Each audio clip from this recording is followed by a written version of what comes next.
यह कहानी एक गरीब लड़की और एक राजकुमार का है जो कि साधुओं के श्राप से घोड़ा बन गया। वह घोड़ा रोज नदी के किनारे जाता और मछलियों सबसे बातें करता और उसके साथ खेलता था। एक दिन की बात है, वह घोड़ा नदियों में मछलियों सबसे बातें कर रहा था। तभी वहाँ पर एक सुंदर सी लड़की आई और नदी से पानी भरने लगी। जब घोड़ा ने उस लड़की को देखा तो देखता ही रह गया। घोड़े के मन में तरह तरह के सवाल आने लगे। वह लड़की कौन है, कहाँ से आई है?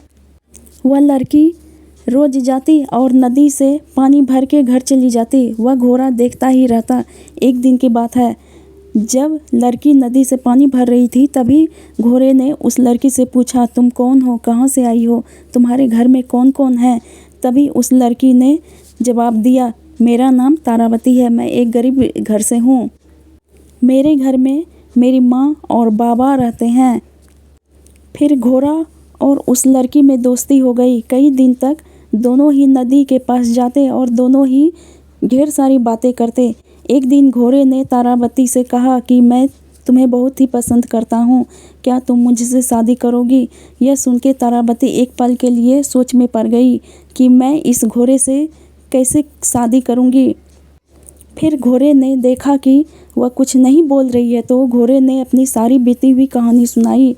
एक समय की बात है, मैं अपने सैनिकों के साथ नदी में स्नान करने गया। तभी वहाँ कुछ साधु लोग स्नान करने आए।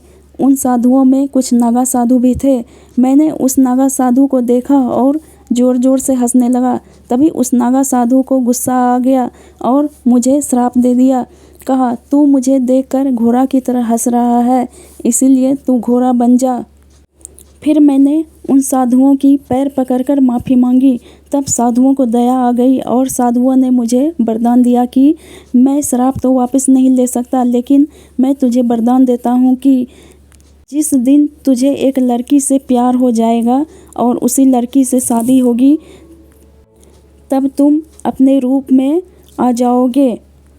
फिर तारावती ने उस घोड़े की सारी कहानी सुनी और उसने शादी के लिए हाँ कह दिया और उस घोड़े से शादी कर ली।